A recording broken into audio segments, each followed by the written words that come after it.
Homeless man enters burning house and saves millionaire's daughter. But when they offered him a new life, Jack Wilson hadn't always been homeless. Once, he'd had a job, a family, a life he was proud of. But a series of unfortunate events, a layoff, a divorce, a battle with depression, had left him living on the streets of Millbrook, a wealthy suburb he used to drive through on his way to work, marveling at the mansions and manicured lawn. Now at 45, Jack spent his days wandering the streets, seeking shelter where he could find it, and trying to maintain what dignity he had left. He was a tall man, with graying hair and a beard that had grown wild in recent months.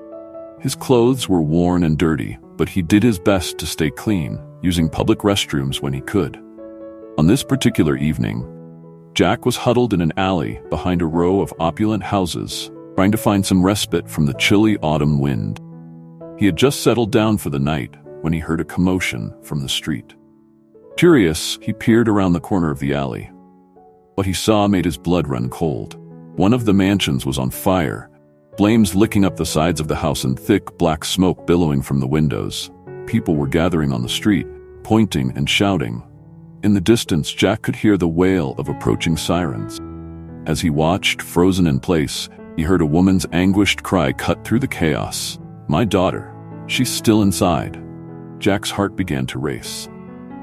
He looked at the burning house, then back at the frantic woman. In that moment, something stirred within him, a sense of purpose he hadn't felt in years. Before he could second-guess himself, Jack was moving, running towards the flaming building with a determination he thought he'd lost long ago.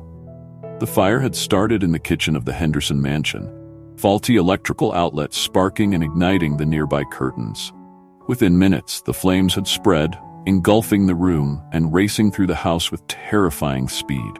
Olivia Henderson, the 12-year-old daughter of tech millionaire Robert Henderson, had been upstairs in her bedroom, headphones on, lost in her own world of music and social media. She hadn't smelled the smoke or heard the initial commotion. By the time she realized something was wrong, thick smoke was already billowing under her door. Panicked, Olivia had tried to open her bedroom window, but it was stuck. She banged on the glass, screaming for help, but the roar of the flames and the gathering crowd below drowned out her cries. Choking on the smoke, she huddled by the window, praying someone would see her. Outside, chaos reigned. Neighbors poured out of their homes, some calling 911, others trying to help. Sarah Henderson, Olivia's mother, had just returned from a charity event to find her home in flames. Anguished cries for her daughter pierced the night air. As fire trucks screeched onto the scene, firefighters jumped into action. But the flames were intense, the heat overwhelming. They battled to get the fire under control, but reaching the upper floors seemed impossible. Robert Henderson's sleek sports car came tearing down the street, screeching to a halt in front of the burning mansion. He leapt out, his face a mask of terror as he took in the scene. "Where's Olivia?" he shouted, grabbing his wife. "Where's our daughter?" Sarah, tears streaming down her face, could only point at the house. "She's still inside," she sobbed. "They can't reach her." Robert made a move towards the house, but firefighters held him back. "Sir, it's too dangerous," one shouted over the roar of the flames. "We're doing everything we can." But to the Hendersons, it didn't seem like enough. They clung to each other, watching in horror as their home burned with their only child trapped inside. It was at this moment that Jack Wilson, the homeless man no one had noticed lurking in the shadows, made his move. Without a word to anyone, he sprinted towards the burning house. A firefighter tried to stop him, but Jack was too quick, too determined. He reached the front door, which had been broken down by the firefighters. The heat hit him like a wall, the smoke immediately making his eyes water and his lungs burn. Jack pressed on, pulling his tattered jacket over his nose and mouth. Inside, the once luxurious foyer was an inferno. Flames licked up the grand staircase, and the chandelier above had crashed to the floor, shattered crystal mixing with burning debris. Jack could hear the structure groaning around him, knew that at any moment the floor could give way or the ceiling could collapse. But somewhere in this burning hell was a little girl who needed help. Jack had failed at so many things in his life, let down so many people. Couldn't fail at this. "Olivia!" he shouted, his voice hoarse from the smoke. "Olivia, where are you?" He strained his ears, trying to hear a response over the roar of the flames. For a moment, there was nothing. Then faintly, he heard it, a child's scream coming from upstairs. Jack didn't hesitate. He charged up the burning staircase, feeling the heat through the soles of his worn-out shoes. Twice he nearly lost his footing as steps crumbled beneath him, but he kept going. At the top of the stairs he paused, trying to orient himself. "Olivia!" he called again. "Help! I'm here!" The voice was closer now, coming from a door to his right. Jack stumbled towards it, coughing violently. The door was hot to the touch, but not yet on fire. He turned the handle, but it was locked. "Stand back," he shouted, then threw his full weight against the door. Once, twice, 3 times he slammed into it before it finally gave way. Inside, he found Olivia huddled by the window, her face streaked with tears and soot. She looked up at him with wide, terrified eyes. "It's okay?" Jack said, trying to sound calmer than he felt. "I'm here to help you. We need to go now." He scooped the girl up in his arms, feeling how small and fragile she was. As he turned back to the door, he saw with horror that the hallway was now fully engulfed in flames. Their exit was cut off. Jack's mind raced. There was only one way out now. He turned back to the window, still holding Olivia tightly. "Hold on to me," he told her, "and whatever happens, don't let go." With that, he used his elbow to smash the window. The fresh air that rushed in seemed to feed the flames, which roared with renewed intensity.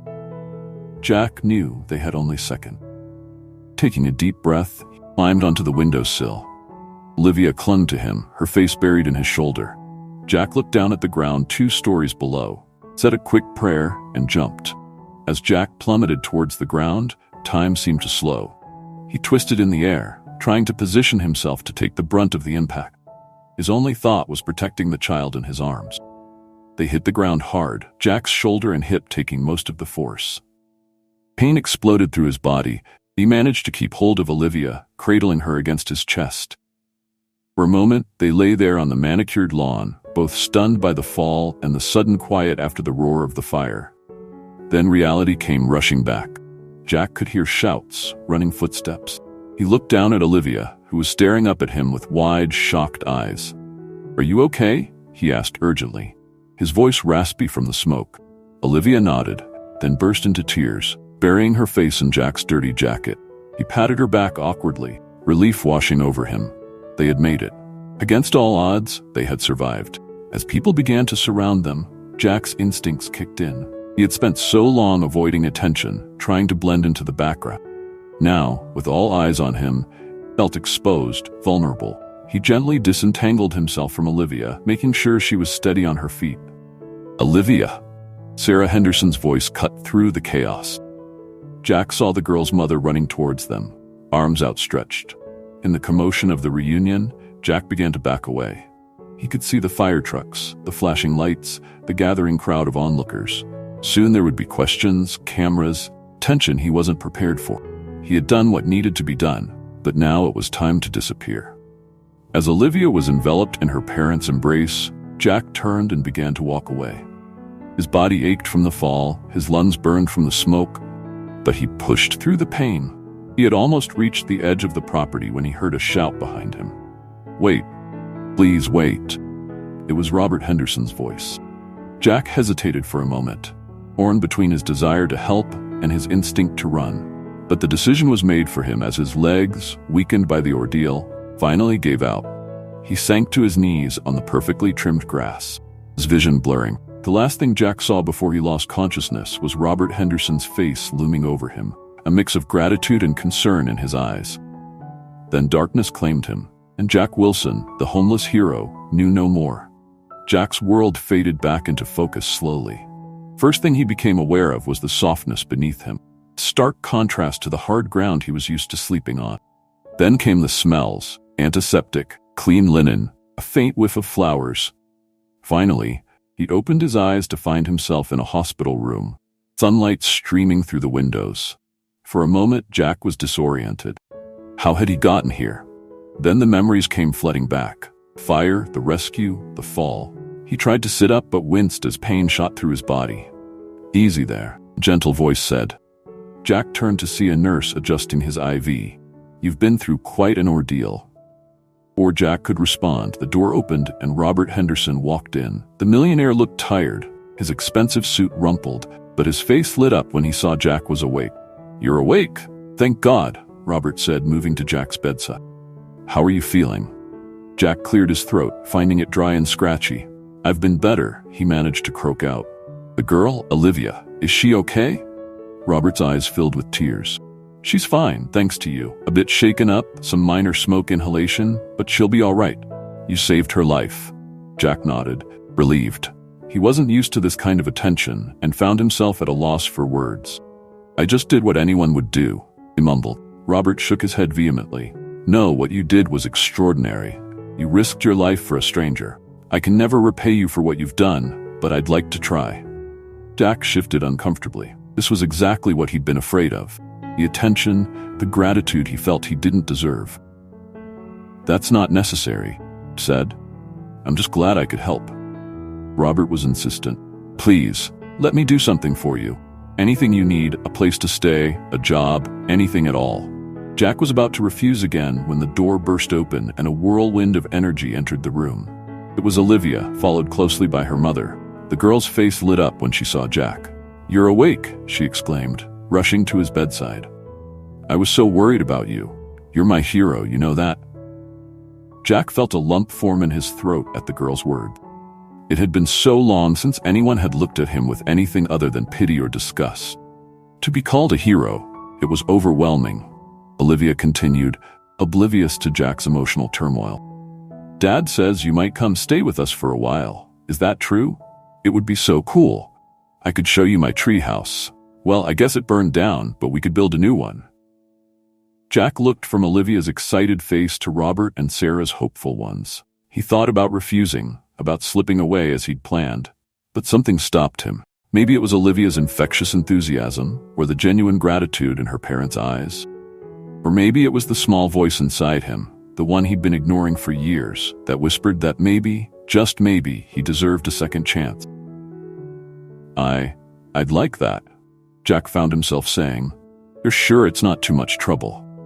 The relief and joy on the Hendersons' faces was palpable. Robert clasped Jack's hand, careful of the IV. "It's no trouble at all. It's the least we can do." As the family continued to talk, making plans and fussing over him, Jack felt something he hadn't experienced in a long time. Hope. He knew the road ahead wouldn't be easy. His problems wouldn't magically disappear, and adjusting to a new life would be challenging. But for the first time in years, he felt like he had a future to look forward to. Jack Wilson, the homeless man who had become an unlikely hero, closed his eyes and allowed himself to believe that maybe, just maybe, things were going to be okay. In the days that followed, Jack's heroic act became the talk of Millbrook and beyond. Local news stations ran the story, praising the courage of the homeless man who had risked everything to save a child. Social media buzzed with discussions about heroism, social inequality, and second chances. For Jack, the attention was overwhelming. He had spent so long trying to be invisible that suddenly being in the spotlight felt alien and uncomfortable. But the Hendersons shielded him as much as they could, fielding interview requests and turning away curious onlookers. As Jack recovered in the hospital, Robert Henderson made good on his promise. He arranged for Jack to have the best medical care available and began making plans for Jack's future. A room was prepared in the Hendersons' guest house, which had been spared from the fire. Robert's company had connections with several job placement agencies, and he was determined to help Jack find employment once he was well enough.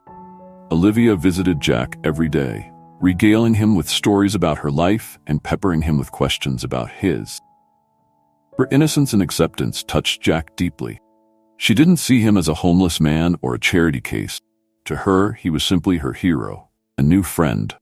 Sarah Henderson, too, became a frequent visitor. She brought home-cooked meals to supplement the hospital food and sat with Jack for hours, talking or simply providing quiet company. Her gentle presence was a balm to Jack's battered spirit. As Jack's discharge date approached, he found himself battling conflicting emotions. Part of him was grateful for the Hendersons' generosity and touched by their kindness. But another part, the part that had learned to be wary of hope, to expect the worst, was terrified. What if he couldn't adjust to this new life? What if he let them down? What if they realized he wasn't worth all this effort? The night before he was due to leave the hospital, Jack confided his fears to Robert. The millionaire listened quietly, then spoke with a sincerity that cut through Jack's doubts. "Jack," Robert said, "what you did for our family, there's no way we can ever fully repay that. But it's not about repayment. You've shown us what true courage and selflessness look like. Now, we want to show you what family and support can do. We're not expecting perfection. We're just asking you to try." Jack felt tears prick his eyes. It had been so long since anyone had believed in him like this. "I'll try," he whispered. "I promise I'll try." The next day, Jack left the hospital and stepped into his new life. As he approached the Hendersons' home, or what remained of it, he saw Olivia waiting on the front steps of the guest house, practically bouncing with excitement. Sarah stood in the doorway, a warm smile on her face, and Robert was there too, ready to show Jack to his new room. For a moment, Jack hesitated. The last remnants of his old life, fear, the hopelessness, the instinct to run, rose up within him. But then Olivia called out, waving enthusiastically, and Jack felt something shift inside him. He took a deep breath, squared his shoulders, and walked forward. He didn't know what the future held. The road ahead would undoubtedly have its challenges. But for the first time in years, Jack Wilson was walking towards something, not away. And that, he realized, made all the difference. Weeks passed, and Jack slowly began to adjust to his new life with the Hendersons.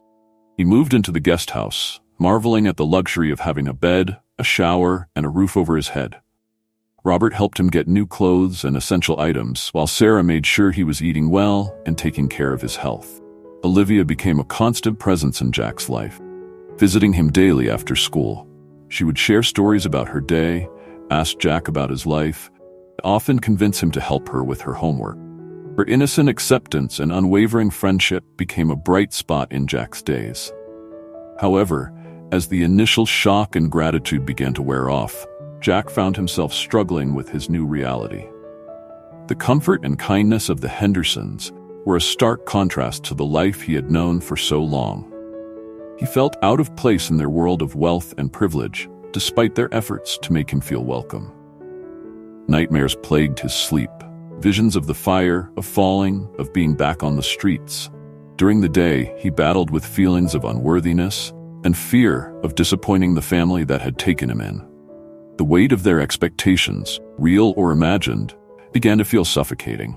One morning, about 2 months after the fire, Jack woke up in a cold sweat, his heart racing from another nightmare. As he sat on the edge of his bed, trying to calm his breathing, a familiar urge washed over him. The desire to run, to disappear, to return to the anonymity of his old life. Before he could talk himself out of it, Jack grabbed a backpack and stuffed it with a few clothes and the small amount of cash he had. He scribbled a quick note. "I'm sorry. Thank you for everything, but I can't stay. Please don't look for me. Jack." He left the note on the kitchen table of the guest house and slipped out into the early morning darkness. As he walked down the driveway, he glanced back at the main house where the Hendersons slept, feeling a pang of guilt. But the pull of his old life, the familiarity of struggle and solitude, was too strong to resist. Jack walked for hours, putting as much distance between himself and the Hendersons as he could. By the time the sun rose, he was in a part of town he recognized from his homeless days. The streets were grimy, the buildings run down, but to Jack, felt like a twisted sort of homecoming. Meanwhile, at the Henderson house, Olivia was the first to discover Jack's absence when she went to the guest house to invite him for breakfast. Her cries alerted her parents, who found the note and realized with dismay that Jack had fled. Robert immediately called the police, while Sarah tried to console a distraught Olivia. The news of Jack's disappearance spread quickly through their social circle and soon made its way to the local media. The story of the homeless hero who had saved a child from a fire, only to vanish weeks later, became the talk of the town once again. Search parties were organized, flyers were posted, and Robert even hired private investigators to try and locate Jack. But it was as if he had vanished into thin air. The streets that had been his home for so long now served as the perfect hiding place. As days turned into weeks with no sign of Jack, the Hendersons struggled to come to terms with his disappearance. Olivia was heartbroken, not understanding why her hero had left. Sarah worried constantly about Jack's well-being, imagining him back on the streets. And Robert felt a deep sense of failure, wondering if there was something more he could have done to help Jack adjust. The guest house remained untouched, Jack's few possessions left exactly as they were, as if the family was holding on to hope that he might return. But as time passed, that hope began to fade. Little did they know, Jack was closer than they thought. He had taken up residence in an abandoned building just a few miles from their home, watching from afar as the search for him gradually died down. Every day, he battled with himself, torn between the urge to return to the Hendersons and the fear that kept him hiding in the shadows. As winter approached, bringing with it cold nights and the promise of snow, Jack found himself at a crossroads. Could he survive another winter on the streets? And more importantly, did he want to? The disappearance of Jack Wilson, the homeless hero who had saved Olivia Henderson from a burning building, captivated the public imagination. What had started as a heartwarming story of courage and second chances now turned into a mystery, gripped the nation. Local news stations ran nightly updates on the search for Jack, replaying footage of the dramatic rescue and interviewing neighbors who had witnessed the event. National media soon picked up the story, framing it as a modern-day parable about heroism, redemption, and the struggles faced by those living on the margins of society. Talk shows debated the reasons for Jack's disappearance. Some speculated that he had been overwhelmed by the sudden change in his circumstances, while others suggested darker motives, questioning whether the Hendersons had somehow mistreated him. Psychologists offered their opinions on the effects of long-term homelessness and the challenges of reintegrating into society. Social media exploded with discussions about Jack. The hashtag #FindJackWilson trended for weeks, with people sharing their own encounters with homelessness and debating societal responsibility towards the less fortunate. Some praised Jack's selflessness in saving Olivia, while others criticized him for running away from the help offered by the Hendersons. The Hendersons found themselves thrust into the spotlight once again. Robert and Sarah made several public appeals for Jack to return, assuring him that he was welcome and that they only wanted to know he was safe. Olivia's tearful plea for her hero to come home was particularly heart-wrenching and went viral almost instantly. As the media frenzy grew, so did the public's involvement in the search. Volunteer groups organized search parties, combing through areas known to be frequented by the homeless. Shelters and soup kitchens were inundated with people asking if they'd seen Jack. His face was plastered on billboards, bus stops, and storefronts across the city.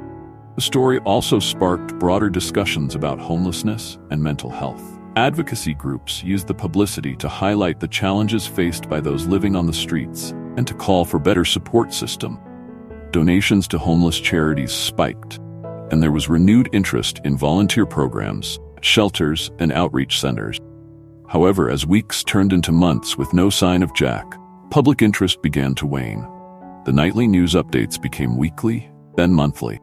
The Find Jack Wilson hashtag slowly faded from trending lists. Life in Millbrook began to return to normal.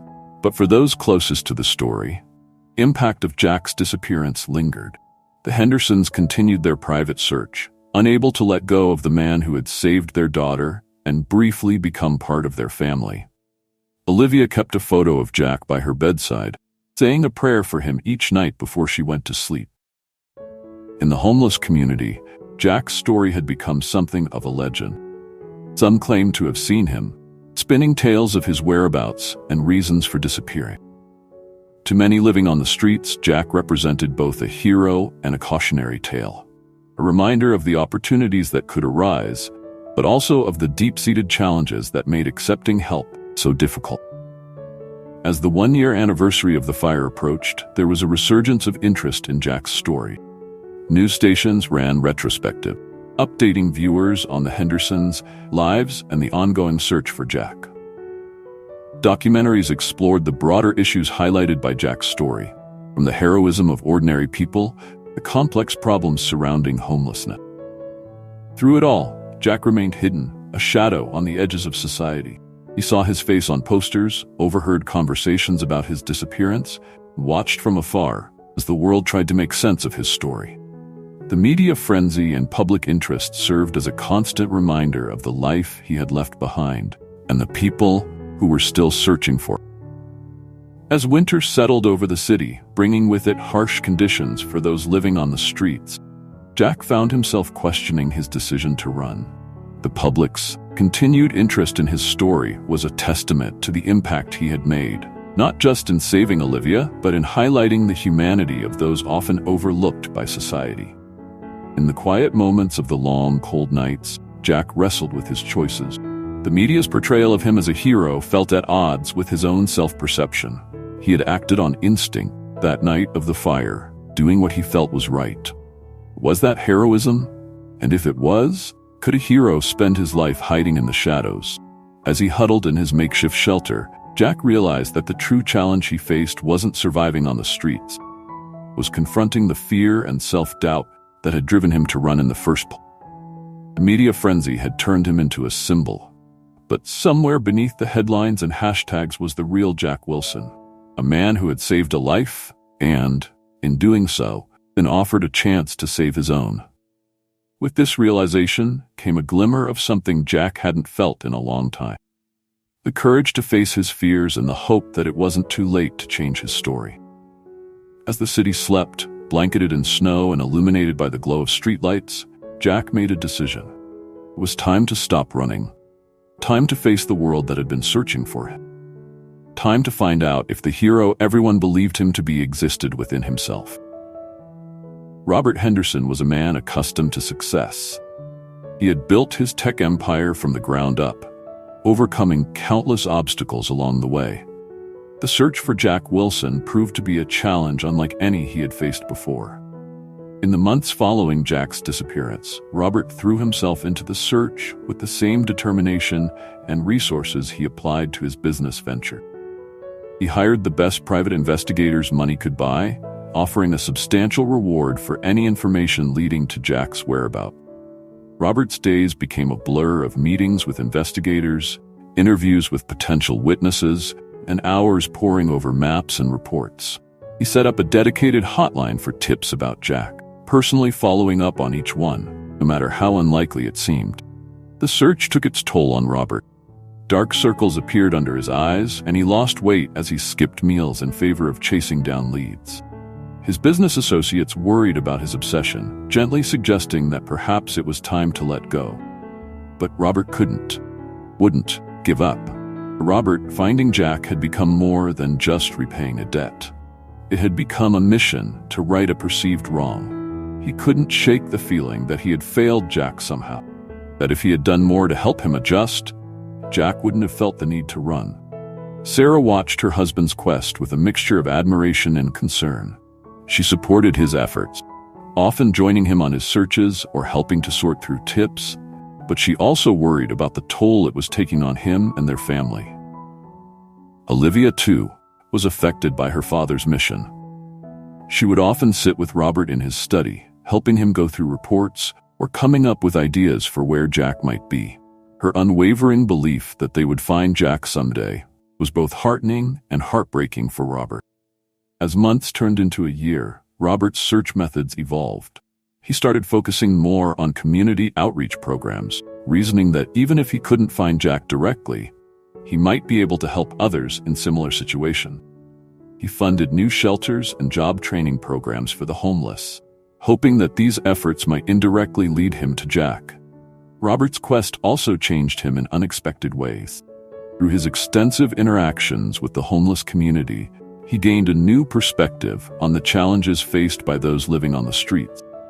He became an advocate for homeless rights and pushed for policy changes at the local and state level. However, the constant disappointment of false leads and dead ends began to wear on Robert. Each time a promising tip turned out to be nothing, each time a search came up empty, a little piece of his hope died. Still, persisted. On the one-year anniversary of Jack's disappearance, Robert stood in front of the rebuilt Henderson home, looking out at the street where Jack had last been seen. Sarah came up beside him, flipping her hand into his. "Do you think we'll ever find him?" Robert asked, his voice heavy with the weight of a year's worth of searching. Sarah squeezed his hand. "I don't know," she admitted. "But I do know that what you've done this past year, all the people you've helped in Jack's name, it matters. Whether we find him or not, you've honored what he did for us." Robert nodded, feeling a mix of emotions: gratitude for his wife's support, sorrow for Jack's absence, and a renewed determination to keep searching. As they stood there, Olivia joined them, wrapping her arms around her father's waist. "We'll find him, Dad," he said with the certainty only a child can muster. "I know we will." Looking down at his daughter, the girl Jack had saved at great personal risk, Robert felt a surge of resolve. He would not give up.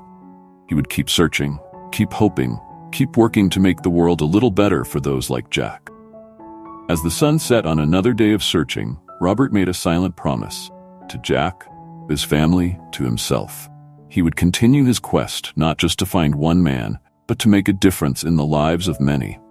Maybe, just maybe, somewhere out there, Jack would see the changes being made in his name and find the courage to come home. Little did Robert know, his efforts had not gone unnoticed. In a small, abandoned building not far from where he stood, Jack Wilson watched the Henderson family through a grimy window. He saw the determination in Robert's stance, the love and support of Sarah and Olivia. And for the first time in a long while, Jack felt a flicker of something he had thought long extinguished: hope. As night fell over the city, two men, one a millionaire, one homeless, were unknowingly connected by a shared purpose. One searching tirelessly, the other hiding in plain sight. Both on a journey that would ultimately lead them back to each other, though neither could yet imagine how or when that reunion would take place. While Robert Henderson tirelessly searched for him, Jack Wilson was fighting his own battles on the streets of Millbrook. The return to homelessness had been harder than he anticipated. Comforts he had briefly experienced at the Hendersons, making the harsh realities of street life even more difficult to bear. Jack had taken up residence in an abandoned building on the outskirts of town. A crumbling structure that offered little protection from the elements but provided a modicum of privacy. His days were spent much as they had been before, scrounging for food, seeking out warm places to rest, and trying to remain invisible to the world around him. Things were different now. Jack found himself constantly looking over his shoulder, paranoid that someone might recognize him from the news reports or the missing posters that still dotted the city. He grew a beard and let his hair grow long, hoping to disguise his appearance. The nights were the hardest. In the quiet darkness, Jack's mind would inevitably wander to the Hendersons. He thought of Olivia's bright smile, Sarah's gentle kindness, Robert's unwavering support. The guilt of having left them, having run from their generosity, gnawed at him constantly. Jack also struggled with the image of himself that had been created by the media. He saw the headlines calling him a hero, heard people on the streets discussing his bravery. But he didn't feel brave or heroic. Felt lost, afraid, unworthy of the praise and concern being heaped upon him. There were moments when Jack considered going back, moments when the cold or hunger became too much to bear. He would find himself walking in the direction of the Hendersons' neighborhood, only to stop himself at the last minute, fear and shame driving him back to his hiding place. As winter set in, Jack's situation became increasingly desperate. The abandoned building provided little shelter from the biting cold, and food became scarcer as the weather worsened. He fell ill, persistent cough and fever making his daily struggle for survival even more challenging.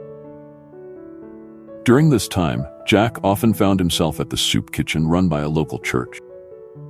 It was risky. There was always the chance someone might recognize him. The promise of a hot meal and a brief respite from the cold was too tempting to resist. It was at the soup kitchen that Jack first became aware of the changes happening in the city. He overheard conversations about new shelters opening, about job training programs for the homeless. People spoke of a millionaire who was pushing for better support for those living on the streets. Jack knew, without having to be told, that this was Robert Henderson's work. The realization brought with it a complex mix of emotion, gratitude, admiration, and a deep, aching sadness for what he had left behind. As his health deteriorated and the winter grew harsher, Jack found himself at a crossroads. The life he had returned to was slowly killing him, both physically and spiritually. He knew he couldn't continue like this. But the thought of reaching out for help, facing the Hendersons and the world he had run from, filled him with terror. One particularly cold night, huddled in his meager shelter and shivering uncontrollably, Jack hit his lowest point. As he drifted in and out of a feverish sleep, dreamed of the fire, Olivia's frightened face, the warmth and safety of the Henderson home. In his delirium, he couldn't distinguish between reality and memory. When he awoke, weak and disoriented, Jack made a decision. Didn't go on like that. Whatever the consequences, whatever shame or judgment he might face, he needed help. With the last of his strength, he gathered his few possessions and stumbled out into the snow-covered streets, determined to find his way back to the Henderson. Robert Henderson sat in his car, parked outside the newest shelter his foundation had opened. It was late, and he was exhausted after a long day of meetings and interviews. Something compelled him to make one last stop before heading home. As he stepped out of his car, the bitter wind cutting through his expensive coat, Robert's eyes scanned the street out of habit. After a year of searching, it had become second nature to look for Jack in every face he saw. That's when he spotted him, a figure hunched against the cold, stumbling down the sidewalk. There was something familiar about the man's gait, despite his obvious weakness. Robert's heart began to race. "Jack?" called out, his voice carrying on the wind. "Jack Wilson?" The figure stopped, slowly turning towards the sound. Robert gasped as he saw the man's face, barely recognizable beneath the unkempt beard and hollow cheeks, but undoubtedly Jack. For a moment, they stared at each other, neither quite believing the encounter was real. Then Jack swayed, his knees buckling beneath him. Robert rushed forward, catching him before he hit the ground. "I've got you," Robert said, his voice choked with emotion. "I've got you, Jack. You're safe now." Jack looked up at Robert, his eyes glassy with fever. "I'm sorry," he mumbled. "I'm so sorry." "Shh," Robert soothed, pulling out his phone to call for help. "It's okay. Everything's gonna be okay now." As they waited for the ambulance, Robert held Jack close, offering what warmth and comfort he could. A year of searching, of hoping and praying had led to this moment. Jack was alive. He was here, and Robert silently vowed that this time, he wouldn't let him slip away. The sound of sirens filled the air, and Robert saw relief flood Jack's face before his eyes fluttered closed. As the paramedics approached, Robert felt a mix of joy and concern.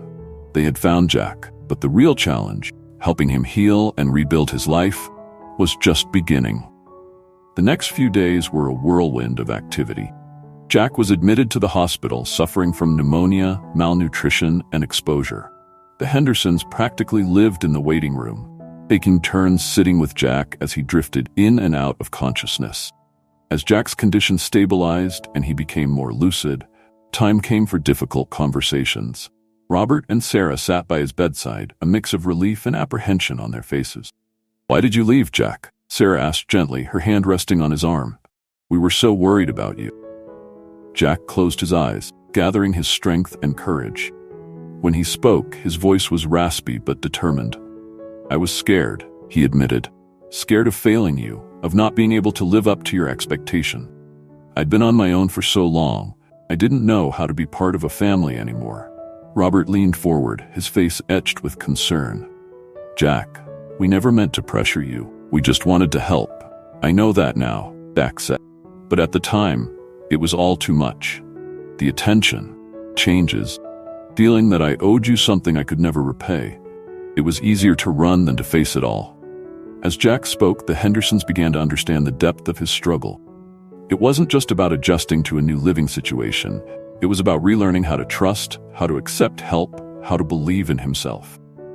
"When I was out there," Jack continued, gesturing vaguely towards the window, "I saw the changes you were making in the city, the new shelters, the programs for the homeless. I knew it was because of me, and it made me feel, I don't know, guilty, unworthy." Robert shook his head. "Jack, you saved our daughter's life. There's nothing to feel guilty about. Those changes, they're not just because of you. They're because you opened our eyes to a problem we'd been ignoring. You made a difference, even when you weren't here." Jack absorbed this, a mix of emotions playing across his face. "I don't know if I can be the person you think I am," he said softly. "I'm not sure I know how to live in your world." Sarah squeezed his hand. "We don't expect you to be anyone other than who you are, Jack. We just want to help you find your footing, whatever that looks like for you." As they talked, Jack began to realize that the Hendersons' support came with no strings attached. They weren't trying to change him or mold him into someone he wasn't. They simply wanted to offer him the chance at a better life, a chance he had never had before. The conversation was interrupted by a soft knock on the door. It was Olivia, her eyes wide as she peeked into the room. When she saw Jack was awake, her face lit up with a brilliant smile. "Jack," she exclaimed, rushing to his bedside. "You're back. I knew you'd come back." Jack felt tears prick his eyes at the girl's unwavering faith in him. "Hey, kiddo," he said softly. "I'm sorry I left." Olivia shook her head emphatically. "It doesn't matter. You're here now. That's what's important." Her simple acceptance, free from judgment or expectation, touched something deep within Jack. In that moment, he made a decision. Couldn't run again. Couldn't disappoint this family that had opened their hearts to him. "I want to try," said, looking at each of the Hendersons in turn. "I can't promise it'll be easy, and I might mess up sometimes. But if you're willing to be patient with me, I want to try to make this work." The relief and joy on their faces was palpable. Robert clasped Jack's shoulder, Sarah wiped away tears, and Olivia bounced excitedly on the balls of her feet. "We'll take it one day at a time," Robert assured him. "There's no rush, no pressure. We'll figure it out together." As they continued to talk, making tentative plans for the future, Jack felt a weight lift from his shoulders. The road ahead wouldn't be easy. He knew he had a lot of healing to do, both physically and emotionally. But for the first time in years, he felt hope. Real, tangible hope for a future he could barely imagine. The Hendersons stayed until visiting hours were over, promising to return the next day. As Jack settled back against his pillows, exhausted but content, he realized something. Fear that had driven him to run, the belief that he didn't deserve happiness or a family, it wasn't gone, but it was quieter now. In its place was a tentative belief that maybe, just maybe, he could have a place in this world after all. As he drifted off to sleep, Jack made a silent vow. He would try his best to embrace the second chance, become the person the Hendersons believed he could be. Not for them, for himself. Because for the first time in a very long time, Jack Wilson wanted to live, not just survive. The journey ahead would be challenging, filled with ups and downs, but Jack was ready to face it. With the support of the Hendersons and his own newfound determination, he would rebuild his life, one day at a time. The day Jack was discharged from the hospital marked the beginning of a new chapter in his life. As he stepped out into the sunlight, supported by Robert on one side and Sarah on the other, with Olivia skipping ahead, he felt a mix of trepidation and hope. The Hendersons had prepared the guest house for his return, making it comfortable but not overwhelming. They understood that Jack needed time and space to adjust, feel secure in his new surroundings. In the weeks that followed, Jack slowly began to rebuild his life. With the help of a therapist recommended by his doctors, he started to address the deep-seated issues that had led to his homelessness and his subsequent flight from the Henderson. Robert, true to his word, didn't push Jack to do anything he wasn't ready for. Instead, he offered opportunities. A chance to volunteer at one of the shelters, to share his story if he felt comfortable, to explore potential job training programs when he was ready. Sarah's quiet support was a constant presence, whether it was ensuring Jack ate regular meals or simply sitting with him in comfortable silence when words were too difficult. And Olivia, with her unwavering acceptance and enthusiasm, became a bright spot in Jack's days. Her simple joy at having him back helped Jack believe that maybe he did have something valuable to offer. As winter turned to spring, Jack found himself standing at the threshold of a life he never thought possible. The path ahead was uncertain. For the first time in years, he was looking forward to the journey. 5 years after Jack's return, the Henderson home was alive with activity.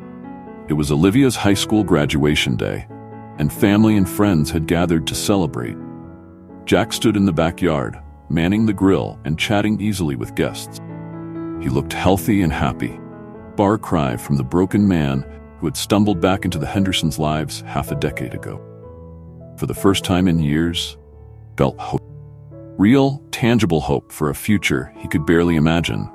The Hendersons stayed until visiting hours were over, promising to return the next day. As Jack settled back against his pillows, exhausted but content, he realized something. The fear that had driven him to run, the belief that he didn't deserve happiness or a family, wasn't gone, but it was quieter now. In its place was a tentative belief that maybe, just maybe, he could have a place in this world after all. As he drifted off to sleep, Jack made a silent vow. He would try his best to embrace this second chance, to become the person the Hendersons believed he could be. Not for them, himself. Because for the first time in a very long time, Jack Wilson wanted to live, not just survive. The journey ahead would be challenging, filled with ups and downs. Jack was ready to face it. With the support of the Hendersons and his own newfound determination, he would rebuild his life, one day at a time. The day Jack was discharged from the hospital marked the beginning of a new chapter in his life. As he stepped out into the sunlight, supported by Robert on one side and Sarah on the other, with Olivia skipping ahead, he felt a mix of trepidation and hope. The Hendersons had prepared the guest house for his return, making it comfortable but not overwhelming. They understood that Jack needed time and space to adjust, feel secure in his new surroundings. In the weeks that followed, Jack slowly began to rebuild his life. With the help of a therapist recommended by his doctors, he started to address the deep-seated issues that had led to his homelessness and his subsequent flight from the Henderson. Robert, true to his word, didn't push Jack to do anything he wasn't ready for. Instead, he offered opportunities. A chance to volunteer at one of the shelters, to share his story if he felt comfortable, to explore potential job training programs when he was ready. Sarah's quiet support was a constant presence, whether it was ensuring Jack ate regular meals or simply sitting with him in comfortable silence when words were too difficult. And Olivia, with her unwavering acceptance and enthusiasm, became a bright spot in Jack's days. Her simple joy at having him back helped Jack believe that maybe he did have something valuable to offer. As winter turned to spring, Jack found himself standing at the threshold of a life he never thought possible. The path ahead was uncertain. For the first time in years, he was looking forward to the journey. 5 years after Jack's return, the Henderson home was alive with activity. It was Olivia's high school graduation day, and family and friends had gathered to celebrate. Jack stood in the backyard, manning the grill and chatting easily with guests. He looked healthy and happy, far cry from the broken man who had stumbled back into the Hendersons' lives half a decade ago. The years hadn't been easy. There had been setbacks, moments of doubt, times when the weight of his past threatened to overwhelm him. But with the unwavering support of the Hendersons and his own determination, Jack had persevered. He now worked full-time at one of the shelters Robert had founded, using his own experiences to help others who were struggling. His story, which he had finally found the courage to share publicly, had inspired many and helped change perceptions about homelessness in their community. As Jack watched Olivia, radiant in her cap and gown, posing for photos with her parents, he felt a surge of pride and gratitude. This young woman, whose life he had saved on a fateful night years ago, had in turn helped save him. Her unwavering belief in him, constant source of strength. Robert approached, clapping Jack on the shoulder. "Quite a day, huh?" he said, his eyes misty with emotion. Jack nodded, unable to find words to express the depth of his feeling. Robert seemed to understand, giving his shoulder a gentle squeeze. "You know," Robert said softly, "I don't think I ever properly thanked you." Jack looked at him, confused. "For what? You've given me everything." Robert shook his head. "No, Jack, you gave us everything. You saved Olivia's life, yes, but more than that, you showed us what true courage looks like. You taught us about resilience, about second chances. Our lives are richer because you're in them." As Jack absorbed these words, he felt a sense of peace wash over him. He had finally found his place in the world, not as a homeless man, not as a reluctant hero, but as Jack Wilson, friend, mentor, and cherished member of an unconventional but loving family. The road had been long and difficult, But standing here, surrounded by love and acceptance, Jack knew that every step had been worth it. He had not just survived, he had learned to truly live.